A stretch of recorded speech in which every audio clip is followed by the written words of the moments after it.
Oi, oi, galera, tudo bom com vocês? Eu espero que sim, que todo mundo esteja bem.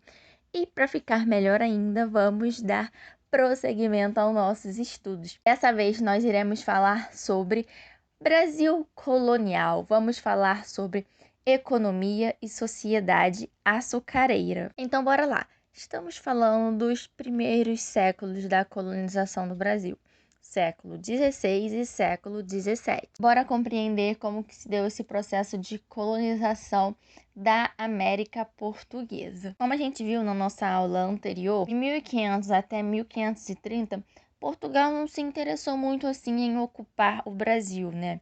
Em fazer do Brasil de fato, a sua nova colônia, instalando apenas feitorias nas terras brasileiras para poder explorar e comercializar o pau-brasil. Só que essa situação vai mudar e Portugal vai passar a ficar preocupado. Sabe aquela ideia? A gente só dá valor depois que perde? Então, foi quase isso que aconteceu com Portugal. Portugal ficou com medo de perder o Brasil, porque começou a aumentar o contrabando da madeira, né, do extraído do pau-brasil, realizada por outros países, principalmente a França e também a Holanda.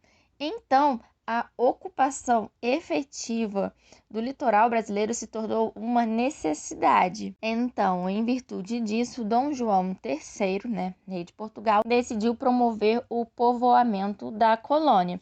Então, ele incentivou a colonização aqui no Brasil. Então, a partir de 1530, começa esse processo. Então, agora vai começar no Brasil o que nós conhecemos como capitanias hereditárias. Como que funcionava isso? O Brasil ele passou a ser dividido em 15 capitanias. Pensa num bolo que foi repartido. Você está na sua festa e tem que dar para os seus convidados um pedaço de bolo. Então, seria nesse sentido uma comparação meio esdrúxula, mas para vocês entenderem. Então, essas capitanias foram doadas para alguns portugueses, já que a monarquia portuguesa dizia não ter dinheiro, então ela transfere essa responsabilidade da colonização para terceiros. Só que assim, nem todas as capitanias vão ser totalmente ocupadas. Só que assim, pensa, o Brasil é enorme, não é? Portugal não é territorialmente, não é pequeno, então Portugal não tinha população suficiente para trazer para o Brasil. Imagina, ele ia ter que tirar toda a população de Portugal para poder ocupar todo o território brasileiro. Isso não faria sentido. Então, o que acontece? Como essas capitanias são grandes extensões de terras concedidas a um donatário, ele recebe uma carta de doação que oficializa a posse da terra. Além disso, ele também recebe a carta foral, que são os conjuntos de direitos e deveres que esse donatário agora tem. Então, dentre os direitos do donatário, ele pode ficar com parte do lucro, escravizar os nativos, no caso os indígenas, doar sesmarias, que são latifúndios, ou seja, grandes propriedades rurais. E dentre os seus deveres, as suas obrigações, estão passar parte do lucro, e não é pouca não, é grande parte do lucro, para a corte portuguesa, além de povoar a terra, proteger contra as invasões e cuidá-la, fazer prosperar. Só que aí, nesse quesito, a gente vai ver que nem todas as capitanias tiveram sucesso. Como as capitanias são grandes extensões de terras, assim, e grandes mesmo, a gente está falando aqui do que equivale a alguns estados, sabe? É muita terra. Seria complicado para esse donatário conseguir administrá-la. Então, o que ele faz? Ele passa a dividi-las em outros grandes lotes, que são os latifundiários, e esses lotes são chamados de conhecido como sesmarias. Essas sesmarias formam as primeiras fazendas de abastecimento. Como eu mencionei com vocês, o primeiro donatário que vem para o Brasil é Martim Afonso de Souza. Ele fica com a capitania de São Vicente. A capitania de São Vicente, juntamente com a de Pernambuco, são as duas que conseguem prosperar. As outras, não. Vamos entender por como boa parte dos donatários que vieram para cá, para o Brasil, eles não eram da nobreza portuguesa, até porque pensa o seguinte, qual nobre que vai querer sair de Portugal, a metrópole, né, para vir colonizar o meio do nada? digamos assim. Então, a maioria dos donatários que vieram para cá, eles são considerados cristãos novos, que são judeus convertidos ao catolicismo. Então, por isso eles são chamados de cristãos novos. Então, além de vir para cá para colonizar, né, eles vêm também para fugir da contra-reforma que estava ocorrendo lá na Europa, principalmente em Portugal. Já que eles eram recém-convertidos, eles poderiam ser perseguidos. Então, alguns foram os motivos pelo qual o sistema de capitanias hereditárias não desse muito certo. Além do fato de muitos donatários não terem vindo para cá, isso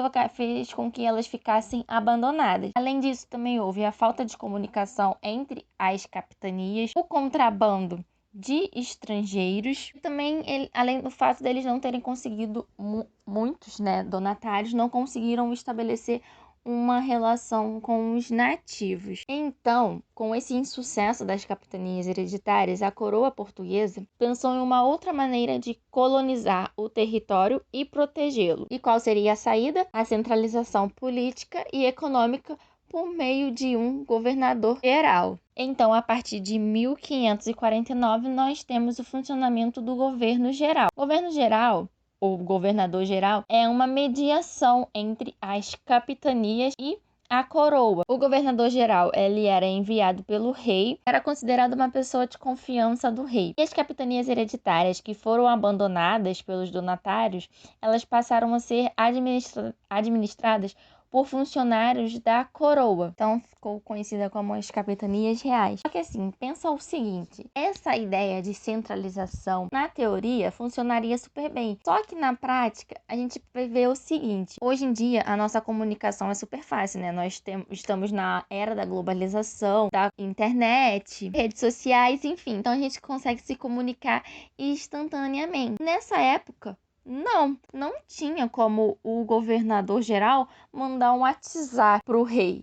Então, assim, a comunicação era super precária, além do mais, percorrer as distâncias levava tempo. Então, o governador geral, quando ficava sabendo de um problema em alguma capitania, até ele resolvê-lo, conseguir resolver, o problema já não era mais o mesmo. Em relação ao rei, então, nem se fala, né? Então, nesse contexto, quem ganha grande destaque é a chamada Câmara Municipal, formada pelos homens bons, a aristocracia colonial, tendo assim muito poder, pois eles eram quem estava ali no dia a dia. Então, assim, por isso o governador geral, ele nomeia alguns servidores, como o ouvidor-mor, que é responsável pela justiça, o provedor-mor, que é a fiscalização, e o capitão-mor, que é a defesa territorial. O primeiro governador-geral é Tomé de Souza, e junto com ele também vieram ao Brasil os primeiros jesuítas. Os jesuítas, eles tinham o dever de catequizar os indígenas e transmitir normas morais cristãs aos portugueses. Como assim? Já que para o cristianismo a escravização da mão de obra indígena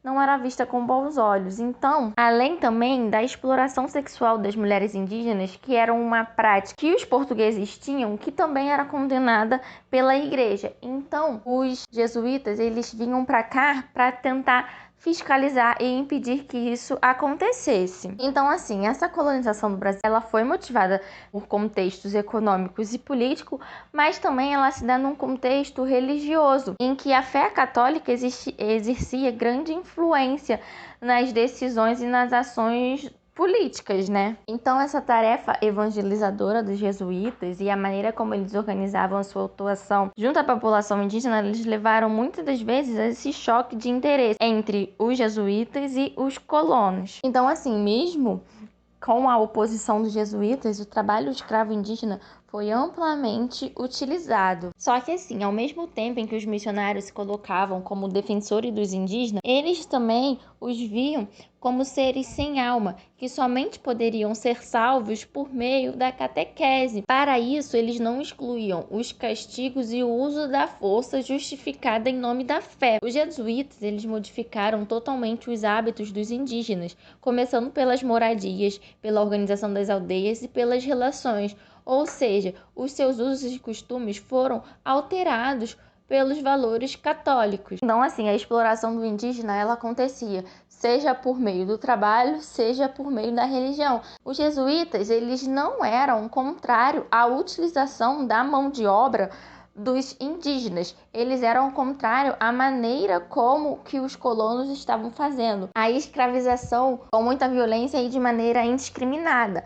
Os jesuítas acreditavam que o uso da mão de obra indígena deveria obedecer objetivos religiosos. A partir da catequização, os indígenas deixariam de ser selvagens, sendo então agora submissos. Então, a partir dessa submissão é que se daria o uso da mão de obra indígena. Então, a exploração indígena, seja por meio da religião, seja por meio da escravidão, forçava os indígenas a fugirem para as florestas e antigas aldeias, revelando o quanto era difícil para essas populações lidarem com o genocídio, a expropriação territorial, a destruição dos recursos ambientais, enfim. E por conta disso ocorreram várias revoltas e massacres, somando as doenças trazidas pelos europeus, que destruíram algumas sociedades indígenas. Os jesuítas, eles fizeram missões pelo Brasil durante grande parte do período colonial. E aí o conflito de interesses entre colonos e jesuítas aumentou ainda mais, já que em 1740 cerca de 50 mil nativos viviam em aldeias jesuíticas e franciscanas, o que muito incomodou os colonos. Então, isso desencadeou uma série de conflitos. Então, a partir daí, os jesuítas não foram mais bem vistos e bem-vindos aqui.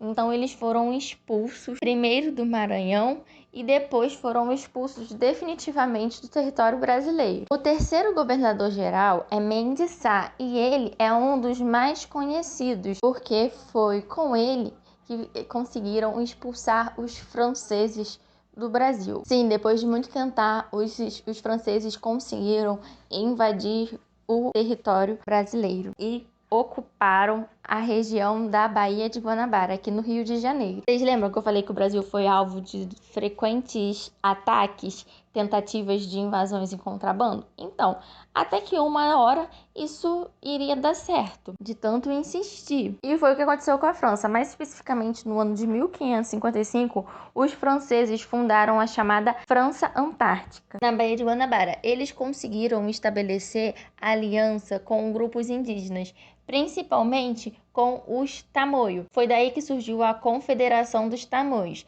a aliança entre diversos grupos indígenas do litoral, como os Tupinambás, Tupiniquins, dentre outros. E eles tinham o mesmo objetivo: derrotar os colonizadores portugueses. Só que quando Mendes Sá ele assume o governo geral, ele organiza uma expedição para poder expulsar os franceses. E aí quem assume essa expedição é seu sobrinho, Estácio de Sá. E aí você deve estar pensando o seguinte: como é que os franceses conseguiram ocupar a Baía de Guanabara? Lembra que eu falei que o território brasileiro era extenso e as capitanias hereditárias, muitas delas não foram ocupadas? Então, a região da Baía de Guanabara não estava ocupada por colonos portugueses. Então, isso facilitou a ocupação francesa. E durante 5 anos, aproximadamente, ocorreram diversos conflitos entre os portugueses e a Confederação dos Tamoios e os franceses. No ano de 1567, os portugueses derrotam a Confederação dos Tamoios,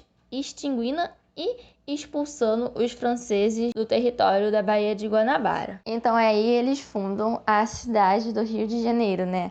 A cidade de São Sebastião do Rio de Janeiro. Só que assim, os franceses, eles são insistentes e mais uma vez eles tentam ocupar o território brasileiro. Eles foram expulsos do litoral brasileiro, na região sudeste, né? Só que eles tentam fazer uma nova ocupação, uma nova invasão, agora na região nordeste, mais precisamente na cidade de São Luís, atual capital do Maranhão. E aí eles fundam, em 1612, a chamada França Equinocial. Só que agora tem um porém, um detalhe importantíssimo. Essa ocupação se dá no contexto da União Ibérica. Como assim? Em 1578, o rei de Portugal, Dom Sebastião, morreu. Portugal, que já estava numa crise, acentuou ainda mais. Quem assume o trono é o cardeal Dom Henrique, que é o tio-avô de Dom Sebastião.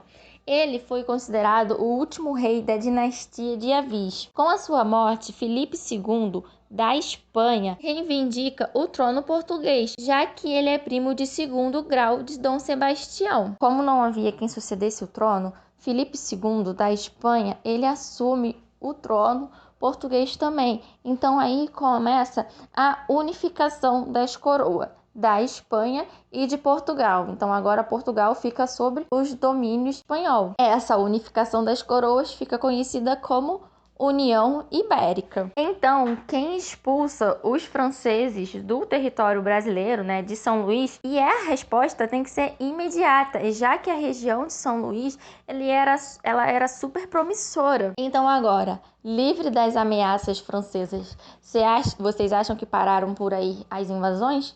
Não, agora nós vamos ter as invasões holandesas. Com o estabelecimento da União Ibérica, quem era inimigo da Espanha também passou a ser inimigo de Portugal. Então, os holandeses, que já eram rivais da Espanha, agora também passam a ser rivais de Portugal. Os holandeses, então, eles fundam a Companhia das Índias Ocidentais com o objetivo de dominar as rotas comerciais. Então, é nesse contexto que, em 1624, eles chegam a Salvador. Salvador, que era o centro administrativo da colônia portuguesa e uma das principais produtoras de açúcar do Brasil. Essa foi a primeira investida, não dá muito certo, só que eles não desistem e atacam novamente. Agora eles invadem Pernambuco e eles conseguem se estabelecer na região de Pernambuco, ficando de 1630 até 1654. Por conta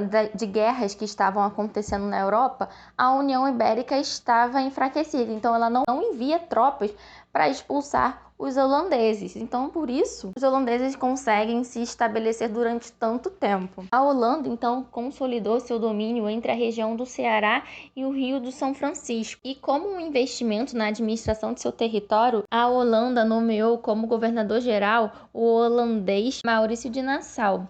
Ele implementou medidas em Pernambuco que causaram mudanças culturais significativas na colônia, desde a chegada de cientistas, médicos, pintores, enfim, só que tudo isso tem um custo super alto para a Holanda. Enquanto isso, na Europa, em 1640, a União Ibérica acaba. E agora tem a restauração da monarquia portuguesa, com Dom João de Bragança assumindo a monarquia. Só que assim, Portugal ainda estava enfraquecido, então ele tem que fazer aliança com quem está melhor que ele, para ele poder se garantir, né? E é aí que começa a relação de dependência de Portugal com a Inglaterra. E para poder conquistar o território brasileiro ocupado pelos holandeses, os portugueses fazem um acordo com a Holanda, até porque a Holanda já não estava mais ostentando tanto assim e Maurício de Nassau ele estava gastando horrores. Depois de muito tempo, os holandeses eles são expulsos do Brasil e aí volta tudo ao domínio de Portugal. Vocês estão observando como esse período é super conturbado aqui? Só para encerrar a aula, eu vou comentar com vocês sobre a questão da economia, que era principalmente açúcar, era a base dessa economia e que ditava as regras não apenas na economia, mas também na sociedade e na política de maneira geral. O sistema produtivo do cultivo de cana-de-açúcar era baseado no latifúndio, na escravidão e na monocultura. Isso foi chamado de plantation. Por definição, o sistema produtivo plantation é um modelo de organização econômica com 4 aspectos principais: latifúndios, que são essas grandes propriedades rurais; monocultura, que é a produção e o cultivo de um único produto, no caso o açúcar; mão de obra escrava, e aqui principalmente nós vamos ter a utilização da mão de obra escrava africana; e por fim, a produção voltada para exportação. E como assim mão de obra voltada para exportação? Num contexto mercantilista, as medidas adotadas, elas visavam estabelecer relações entre a colônia, no caso Brasil, e a metrópole, no caso Portugal. E isso foi a base desse sistema colonial a partir do Pacto Colonial, como que funcionava esse pacto colonial, Portugal tinha o monopólio comercial da colônia, ou seja, o Brasil só podia exportar os seus produtos para Portugal e por um preço super baixo. E o contrário também ocorria, de modo que o Brasil só poderia importar produtos da metrópole, ou seja, Portugal. Além disso, o plantation gerava o chamado comércio triangular, pois os produtos eles eram vendidos na Europa em troca de produtos manufaturados, que eram oferecidos aos mercadores africanos em troca de escravos, que por sua vez eram levados às colônias portuguesas, ao Brasil, para poder trabalhar nos latifúndios e nos engenhos. E aí essa questão dos engenhos e da escravidão africana nós vamos abordar na próxima aula. Então, assim, vocês perceberam quantas coisas estavam acontecendo ao mesmo tempo no Brasil? O estabelecimento das capitanias hereditárias, depois do governador-geral, a questão da presença francesa e holandesa no território brasileiro, a economia açucareira na colônia com a implementação do plantation, que gerava o comércio triangular e o pacto colonial, além também da presença dos jesuítas. Então, assim, são vários assuntos que estão interligados e que compõem esse processo de colonização do Brasil. Eu espero que vocês tenham me entendido, apesar de muitas coisas acontecendo, muitas informações. Se vocês prestarem atenção, vocês conseguem entender direitinho. Então é isso, nos vemos nas próximas aulas. Se tiverem dúvida, entrem em contato comigo. Beijos e bons estudos!